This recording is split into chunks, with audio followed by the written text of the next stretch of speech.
Hey guys, welcome back to Law of the Empire. I'm your host, Reina, and today's episode is super exciting because I got the chance to talk to Christian, who is a PhD student at Georgetown University.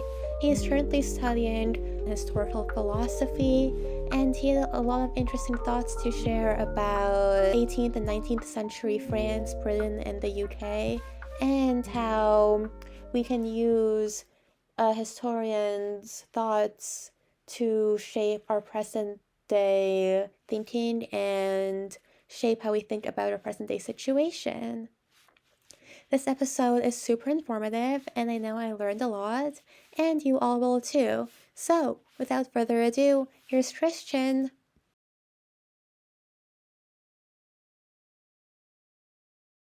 Hi, so can you tell me a bit about yourself and your research right now?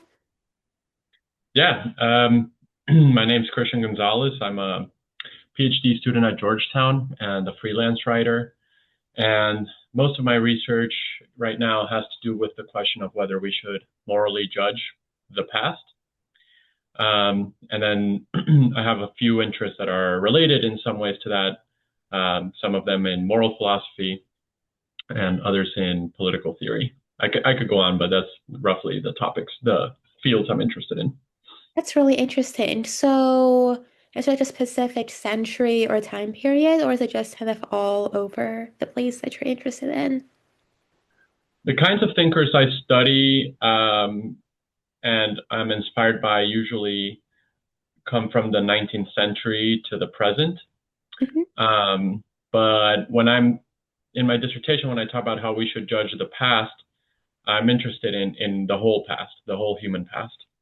That's really interesting. So, what first drew you to political theory, specifically the 19th century to the present? Well, I had these big questions that I was personally emotionally invested in that I wanted to try to answer. Questions about like the meaning of life and the kind of society we should build. Mhm. And political theory was the field that helped me explore them. As far as why the periods I'm interested in, especially the 19th century, I would say is my focus if I had to pick a time period that I'm really focused in. Um, During the 19th century, pretty much all the major philosophers in the West were really obsessed with two questions that I'm obsessed with. One of them was the question of how we should interpret history. So they were interested in the philosophy of history, like I am. And the other is what it means um, that human beings are fundamentally equal in some way.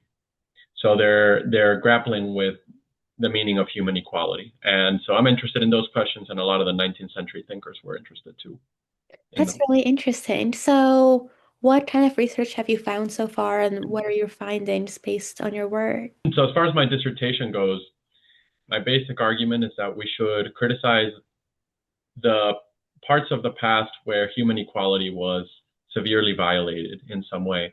So here, what I have in mind are institutions like slavery, feudalism, patriarchy, that is the denial of equal opportunities to women. So we should be critical of those institutions.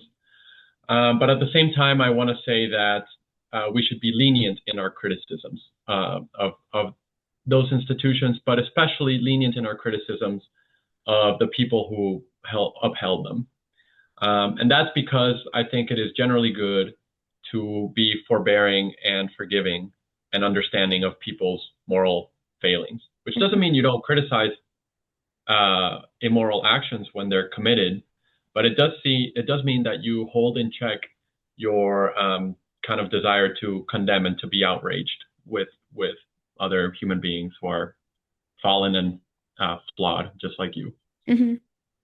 That's really interesting. So, if I'm right, you study events from Britain, France, and the US. Mm-hmm. So, what connects these three contexts in your view? Oh, that's a good question.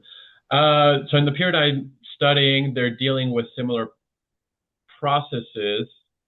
Um, uh, and so they're dealing with the rise of democracy, meaning the expansion of voting rights to larger and larger segments of the population.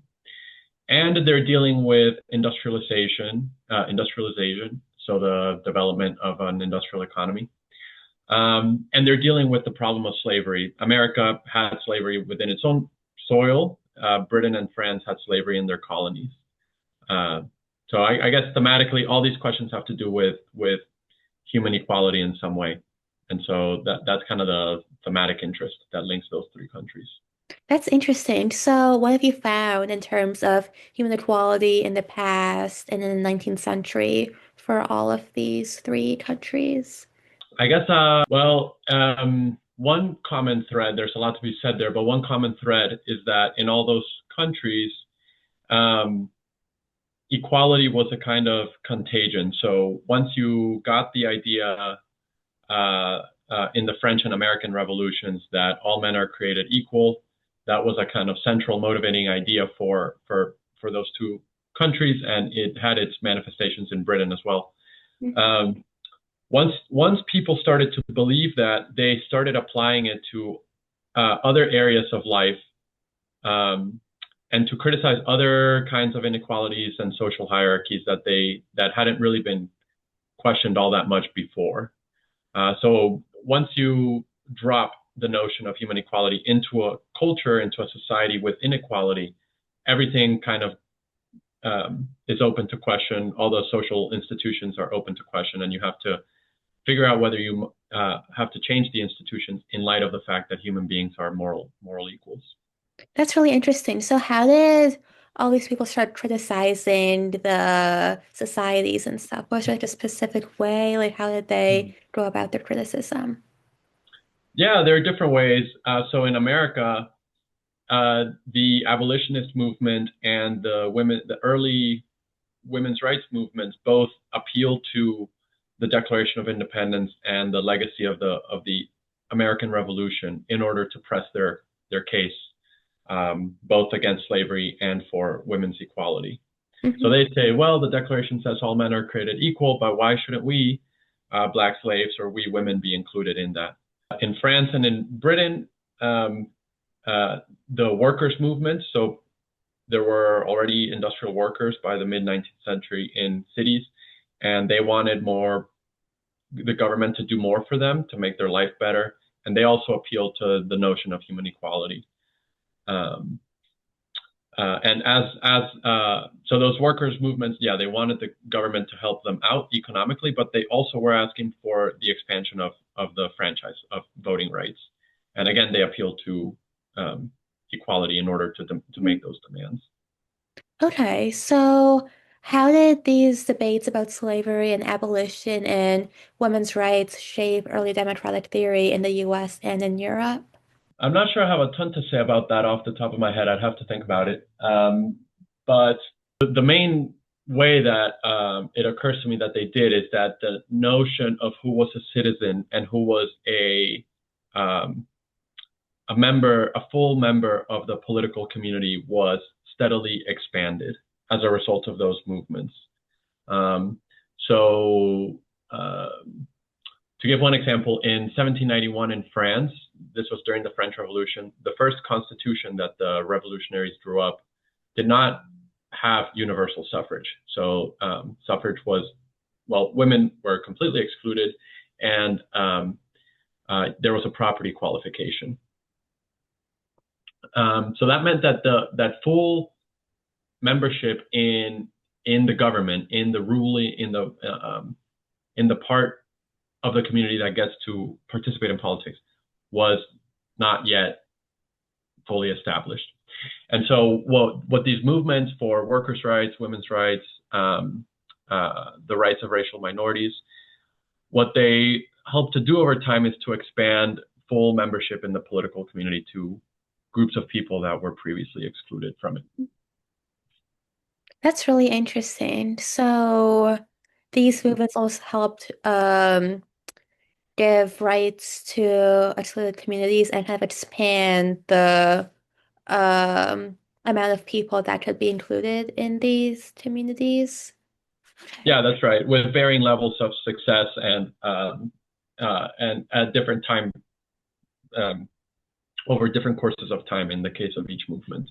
Yeah, I would say in the long run, that's what they did, but they didn't, of course, achieve all their goals immediately.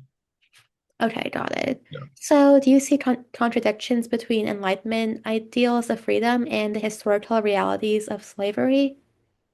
that's a great question, and a very controversial one in the universities these days. But I would say not really. I think the Enlightenment ideals that you probably have in mind were essentially anti-slavery. And the problem was not with the ideals themselves. The problem was with the scope of people to which they were applied. So when Enlightenment thinkers said things like all persons are basic equals, they deserve the same set of rights, etc., I think that that kind of position is one, essentially true, and two, really universalistic in how it's framed. Now, the problem wasn't with the ideals. The problem was that a lot of those thinkers thought those ideals didn't apply to certain groups of people. So the problem with those ideals is not the ideals, it's making sure that they are applied to every member of the human species. That's what I think the flaw in the Enlightenment thinkers was. And I'm making these broad generalizations about Enlightenment thinkers. Of course, like their views on race and gender differed, but on the whole, yeah, I think it's probably true that in the 18th century and the 19th centuries, when a lot of these Enlightenment ideas were kind of being born, a lot of those thinkers failed to apply them to every single human being. Okay. And why you think this failure occurred? I guess for us now, it's easy to see that easier, not everybody does see it even today, but more of us see it today, that every group of people has pretty much the same intellectual capacities. So, for example, if you go back to the ancient world, Aristotle thought that there were certain people who just lacked the intellectual abilities to kind of run their own life. And we might look at that now and think, well, that's so stupid. How could he have thought that? That's so evil. But the fact is that a lot of very smart and probably very well-meaning people over the course of history, over millennia, thought like Aristotle. So I don't think it's a problem of them being stupid or of them being evil. I think rather it's a problem with some issue in society, some kind of social structure or social system prevented them from seeing that all groups of people have the same basic capacities to intellectual capacities to rule their own life. I think that explains a lot of why these thinkers couldn't see didn't apply their theories of human rights and human equality to every person. Do you know what this basic social structure or thing in society was, or is that still kind of unknown? I don't think I could give a complete explanation, but I think I could point to some things. And here I'm influenced by Tocqueville, the 19th century French thinker. So Tocqueville says that when you grow up in a culture in which you are, say, an aristocrat or a slave owner, and your everyday experience of life is one in which you have all these people who are subservient to you, and who live at your beck and call, and whom you can boss around and order around, and you just grow up this way, and you're taught that that's the way things are. You're taught that by your parents, by your church, by all the figures of authority you know. It's going to be really, really hard for you unless you're like an extraordinarily open-minded and introspective and reflective person. It's going to be really hard for you to know that all those people below you in the social hierarchy are actually not that different from you and do have similar intellectual capacities, and could run their own life if they were given the chance. So I would explain the blindness in terms of just people's ordinary experience back in those days was one of hierarchy. Mhm. So in your everyday life, there were just people who ruled and people who were ruled. And if that's the kind of culture in which you grow up, again, it'll be really hard for you to see the fact of human equality. So it's almost like a never-ending cycle where it's like they grew up that way, so then they live that way, and then they raise their kids that way, and it just goes on and on and on and on. Hmm. Okay. Exactly. So like what kind of set that system up? Like what kind of made it like I'm the ruler and like these people are like beneath me, or like I'm the aristocrat and I'm better. Like what decided like who was in what position like such a long time ago? Mm. Yeah, these are great questions. So I guess it depends on which specific social system and country we're talking about. Mhm. In America, we have a good record and we can trace slavery to the 17th century.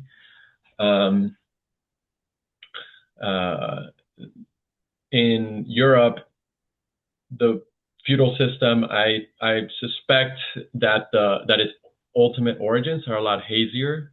Um, but I think ultimately, what's at the bottom of these kind of hierarchical social orders is some kind of conquest. So one group of people conquers another, and they set themselves up as the kind of ruling class. Um, and then you might ask, well, so what motivates people to conquer others? And there, I think it's just a kind of basic human desire to improve, to dominate, and to improve Mhm. your life position, make your own life easier, even if it comes at the expense of other people. Mhm. Um, and we see that desire show up all over the globe. I don't think it's limited to any particular people. Yeah. That's almost like an us versus them mentality in a way. Yeah, Okay. exactly. So what lessons do you think modern democracies can take from abolitionist thought and movements?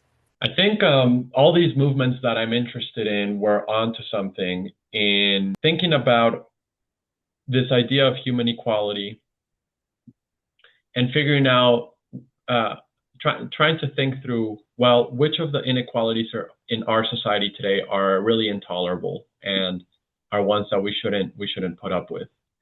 And I think the abolitionists had an insight that, well, if humans are all equal, then we can't possibly have slavery. And so the basic kind of thought there that I think is still inspiring and helpful for us today is like, well, what are the kinds of social practices and institutions that we have today which are really incompatible with basic human rights and basic human dignity? Now, I should say, I don't think our entire way of being can be settled by thinking about the fact of human equality. Mhm. So what I mean by that is there's going to be some things that are valuable to us, that are good for us, not because um, they're required by equality, but for some other reason. So, for instance,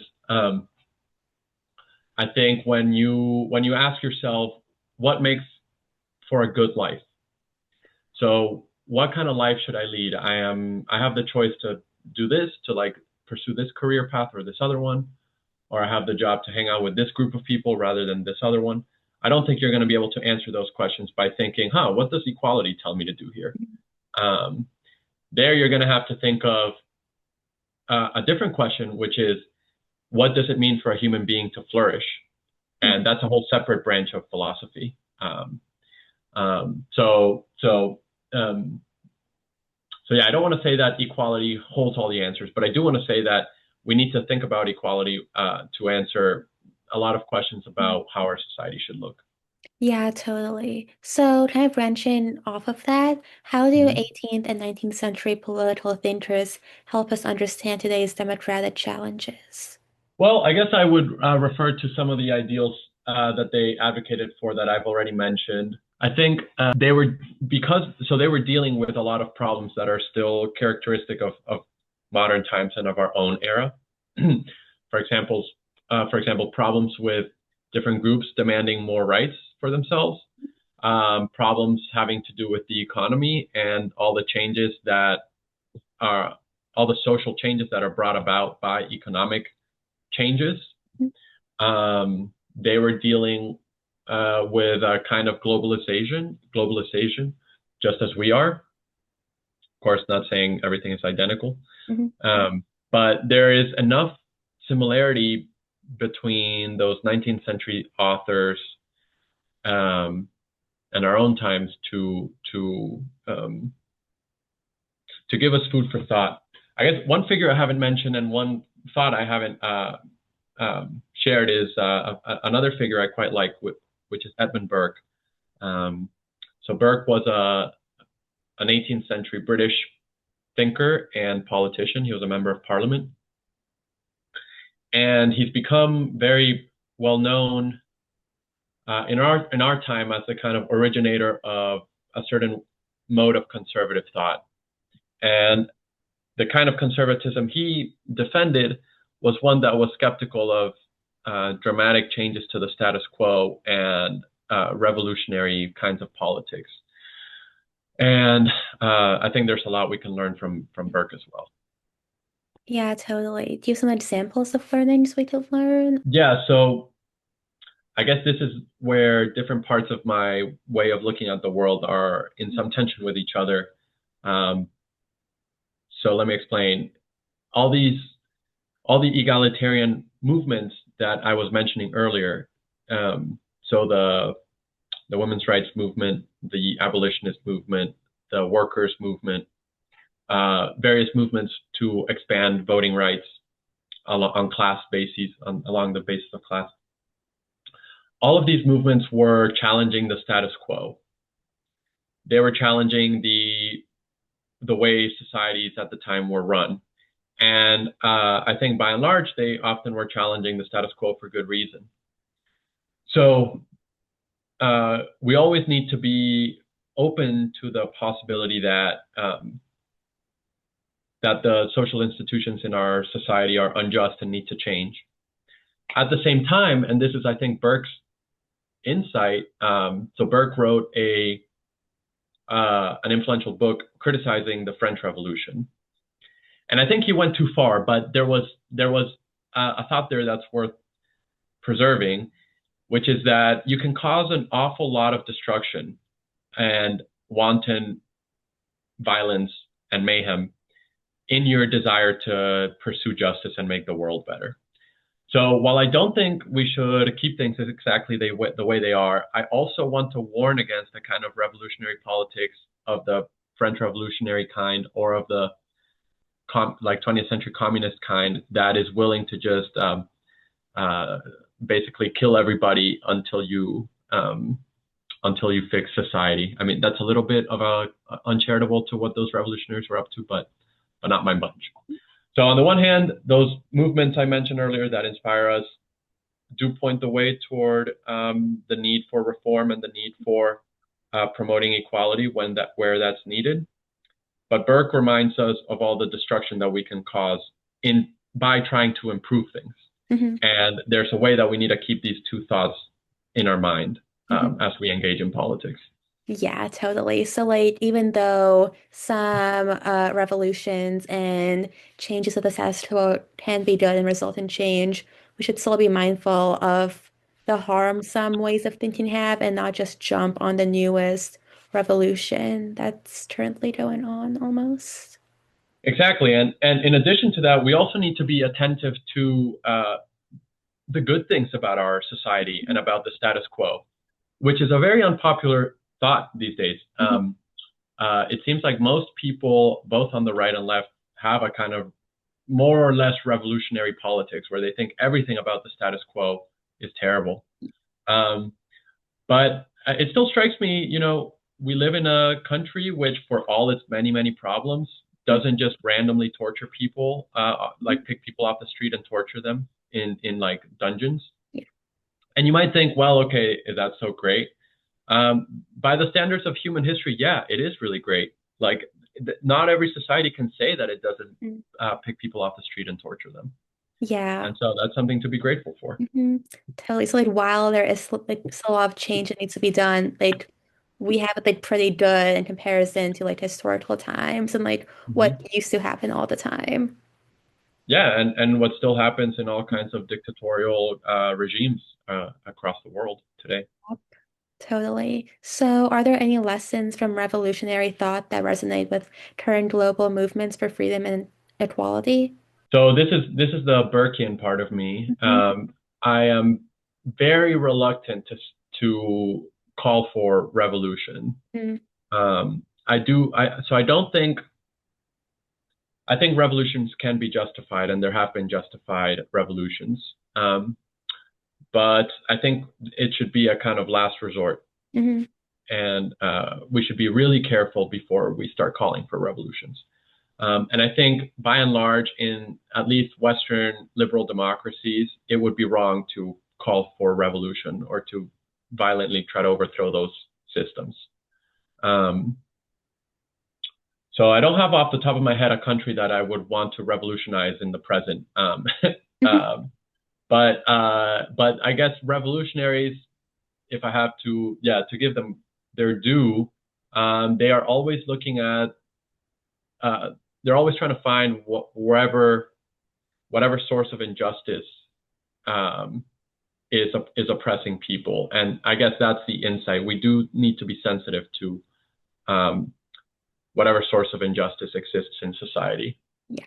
So we should still be conscious of what's going on, but not always jump to like burn everything down, start all over Mhm. again. That kind of mindset. Yeah, That does have exactly. consequences too. Okay, Mhm. my last question for you is what kind of books or podcasts or things do you think high schoolers or college students who are interested in the kind of work you're doing should turn to or listen to? Do you have any recommendations? Mm. Yeah, I think if they're interested in say my dissertation topic of whether we should morally judge the past, Mhm. one accessible way to get into that would be to read the 1619 Project, which is an account of American history that emphasizes the racial injustice that's occurred in it. And then also read the 1776 report, which is the Trump administration's response to the 1619 Project. And there you get, if you read those two, you get a sense of the competing perspectives on history that our kind of two political camps are both promoting. Um, that would be one way to start. Then, if they're interested in the more abstract philosophical questions, there's a great resource online called the Stanford Encyclopedia of Philosophy, and that resource so that encyclopedia has a ton of articles which are reasonably accessible, and so you might um, just look up whatever philosophical question you're interested in, and there's probably a Stanford Encyclopedia of Philosophy article on it. So you might think, well, like, is morality objective? Okay, so there are articles on that, and that's a good way to start, like, one's philosophical education. Okay, perfect. Thank you so much. I've learned so much from this, and I'm sure everyone else has too. Yeah, you're so welcome. Yeah. I would like to give one big final huge thanks to Christian for coming on to the podcast today. I know I learned a lot and I hope you all did too. If you like this episode, there are new episodes every other Wednesday, and you can follow us on Instagram at Law of the Empire. Until next time, bye!